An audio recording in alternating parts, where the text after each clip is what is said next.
नमस्कार मंडळी, आज मी तुमच्यासोबत लसणाची चटणी कशी बनवायची ते सांगणार आहे। तर मी इथे 1 वाटी भाजलेले शेंगदाणे घेतलेले आहे। त्यानंतर 2 मोठे असे जुडे लसूण घेतलेला आहे। आता यामध्ये 7 ते 8 लसणाच्या पाकळ्या सोलून घ्यायच्या आहे आणि उर्वरित जो लसूण आहे तो सालीसकट ठेवायचा आहे। त्यानंतर अगदी अर्धी वाटी मी इथे खोबरं घेतलेलं आहे। अशा पद्धतीने आपलं साहित्य इथे कंप्लीट झालेलं आहे। एक महत्त्वपूर्ण टिप, लसूण तुम्हाला एक सालीसकट घ्यायचा आहे आणि एक सोलून घ्यायचा आहे। अशा पद्धतीने थोड्या प्रमाणात सोलून घ्यायचं आहे आणि थोड्या प्रमाणात साल ठेवायची आहे। याने होतं असं की आपली जी लसणाची चटणी आहे ती खूप चविष्ट लागते। आता एक बाउल घेतलेला आहे। बाउलमध्ये मी शेंगदाणे काढून घेणार आहे। हे शेंगदाणे मी पूर्णतः भाजून घेतलेले आहे। आता याची आपल्याला ना साल काढून घ्यायची आहे। तर हाताने आपण याची साल अशी काढून घेणार आहोत। तर इथे शेंगदाणे मी पाकडून घेतलेले आहे आणि व्यवस्थित असे सालही काढून घेतलेले आहे। मिक्सरच्या भांड्यामध्ये अर्धी वाटी मी इथे शेंगदाणे घेतलेले आहे।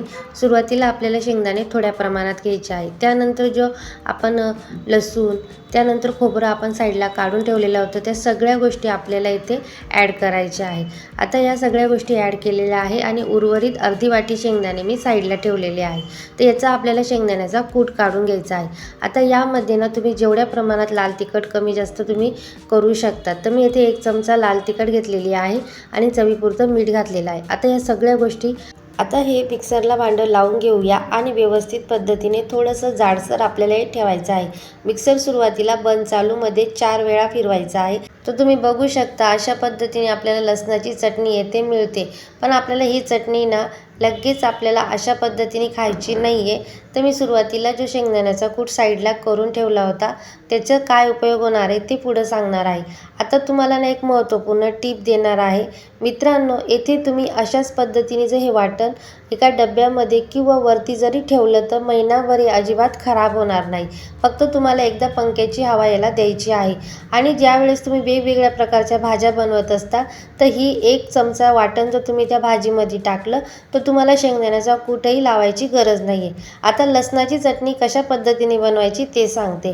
तर आपण जे वाटण घेतलेलं आहे त्यामध्ये तुम्ही आता किती प्रमाणात वाटण घालणार आहे यावरती डिपेंड असणार आहे। तर मी येथे ना 1 वाटीवरून संपूर्णतः जे आपण मिक्सरला वाटण केलेलं आहे लसणाचं ते घेतलेलं आहे आणि जी अर्धी वाटी मी शेंगदाण्याचा कूट करून ठेवलेला आहे तो सुद्धा आता यामध्ये ॲड करणार आहे। अशा पद्धतीने आपल्याला ही चटणी ना व्यवस्थित अशी शेंगदाण्याच्या कूटामध्ये मिक्स करायची आहे आणि ही ना अतिशय फाईन अशी मिक्स करून घ्यायची आहे। तर तुम्ही बघू शकता मी संपूर्ण शेंगदाण्याचा कूट येथे ॲड करून घेतलेला आहे आणि व्यवस्थित असं हे वाटण आता याच्यामध्ये ॲड करून छान अशी आपली लसणाची चटणी येथे रेडी होणार आहे। तर तुम्ही बघू शकता मस्त आपली इथे लसणाची चटणी छान अशी तयार झालेली आहे।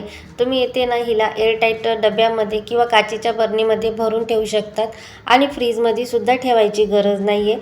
वरतीच तुम्ही जरी ठेवली तरी सुद्धा ही महिनाभर छान अशी राहते, अजिबात बुरशी येत नाही। फक्त मध्ये एकदा तिला ना थोडीशी पंख्याखाली हवा देऊन घ्यायची जेणेकरून ती बुरशी लागणार नाही। अशा पद्धतीने ना अतिशय टेस्टी आपली येथे लसणाची चटणी झालेली आहे। मित्रांनो, अगदी पारंपरिक पद्धतीने मी तुम्हाला लसणाची चटणी दाखवलेली आहे। ही तुम्ही भाकरीसोबत, भातासोबत, चपातीसोबत कशाही सोबत खाऊ शकतात। इतकी सुपर पद्धतीने ही लसणाची चटणी होते आणि त्यातल्या त्यात मी याचं वाटण सांगितलेलं आहे ते तुम्ही भाजीला सुद्धा वापरू शकतात आणि महिनाभर ही लसणाची चटणी खराब होणार नाही किंवा तुम्ही ही लसणाची चटणी अशाच पद्धतीने जर भाजीमध्ये ॲड केली तरीसुद्धा भाजीची चव ही 3 पटीने वाढते, कारण की यामध्ये लसूण, खोबरं आणि शेंगदाणे ॲड केलेलं आहे। अशा पद्धतीने आपली लसणाची चटणी येथे रेडी झालेली आहे। मी एका डब्यामध्ये छान अशी भरून घेतलेली आहे आणि महिनाभरासाठी ही अजिबात खराब होणार नाही। तर मित्रांनो, तुम्हाला ही लसणाची चटणी कशी वाटली मला नक्की कमेंटमध्ये सांगा। व्हिडिओ थोडा जरी आवडला असेल तर लाईक करा, शेअर करा, कमेंट करा। चॅनलवरती जर नवीन असाल तर सबस्क्राईब करायला विसरू नका।